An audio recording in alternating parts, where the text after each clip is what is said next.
India ஏன் அமெரிக்காவை நம்பக்கூடாது அப்படிங்கிறதுக்கு ஒரு சின்ன எக்ஸாம்பிள் சொல்கிறேன். 2வது உலகப் போர் எப்படிப்பா நின்றுச்சு நம்ம ஸ்கூல் பசங்களை கேட்டால் கூட சொல்லிடுவாங்க, ஹீரோஷிமா நாகாசாக்கி மேலே அணுகுண்டு போட்டதுனாலன்னு. ஆனால் யோசிச்சு பாருங்க, ஜப்பானோட தலைநகரம் டோக்கியோ. ஜப்பானை பயங்காட்டி போர் நிறுத்தணும்னா குண்டு டோக்கியோ மேலே தானே போட்டிருக்கணும். ஹீரோஷிமா நாகாசாக்கி அப்படிங்கிற ஊர்களோட பேரு அங்கே அணுகுண்டு போட்டதுக்கு அப்புறம் தான் பல உலக நாடுகளுக்கு தெரியும். அமெரிக்காவோட இந்த ஸ்ட்ரேஞ்ச் டெசிஷனுக்கு பின்னாடி இருக்கிற கொடூரமான தாட் ப்ராசஸ் என்னன்னு எக்ஸ்பிளைன் பண்றேன். 2வது உலக போர் டைம்ல தான் ஒரு சூப்பர் பவர் அப்படின்னு நிரூபிக்கணும்னு யுஎஸ்எஸ்ஆரும் அமெரிக்காவும் 2 நாடுகளுமே தீவிரமா ரிசர்ச் பண்ணிட்டு இருந்தாங்க ஒரு சூப்பர் வெப்பன் உருவாக்க. அமெரிக்கா ப்ராஜெக்ட் மேன்ஹாட்டன் அப்படின்ற பேர்ல அணுகுண்டு தயாரிக்க ஒரு அற்புதமான டீம் அசெம்பிள் பண்ணி ஒரு அட்டாமிக் பாம் உருவாக்கி முடிச்சிட்டாங்க. ஆனா அந்த ஆட்டம் பாம் எந்த அளவுக்கு வேலை செய்யும்னு அதை செய்ய சொன்ன மிலிட்டரி பிளானர்ஸ்க்கும் தெரியல, செஞ்சு முடிச்ச சயின்டிஸ்டுக்கும் தெரியல. அதனால லாஸ் அலமோஸ் டார்கெட் கமிட்டி அப்படின்னு ஒரு குழுவை உருவாக்கி அந்த அட்டாமிக் பாம்பை டெஸ்ட் பண்ண சில டார்கெட்ஸை லிஸ்ட் பண்ணாங்க. அந்த லிஸ்ட்டுக்கு என்ன கிரைட்டீரியா தெரியுமா? முதல்ல அந்த அணுகுண்டுனால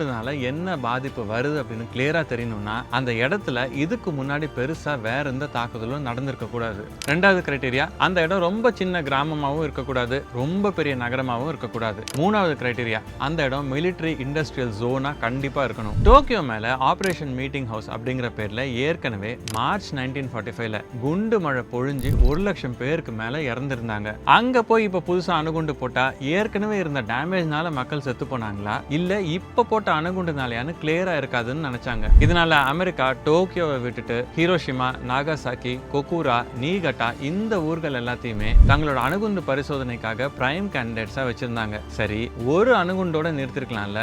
ஆகஸ்ட் 6ஆம் தேதி ஹீரோஷிமா மேல குண்டு போட்டாச்சு. ஆகஸ்ட் 9ஆம் தேதி நாகாசாக்கி மேல ஏன் இன்னொரு குண்டு போடணும்? அது என்ன, ஹீரோஷிமா மேல போட்டது யுரேனியம் 235 ஃபிஷன் பாம், நாகாசாக்கி மேல போட்டது புளுட்டோனியம் 239 ஃபிஷன் பாம். 2 ரகமான அணுகுண்டையும் டெஸ்ட் பண்ணாதானே எக்ஸ்பெரிமெண்ட் சக்சஸ்னு சொல்ல முடியும். அமெரிக்கானால தங்களோட அதிகாரத்தை நிலைநாட்ட என்ன கொடுமைகள் வேணாலும் பண்ணலாம், எத்தனை லட்சம் பேர் செத்தாலும் பரவாயில்லன்னு நினைக்கிற இந்த ஆட்டிடியூட்னால தான் அமெரிக்காவை இந்தியா நம்பவே நம்பாது.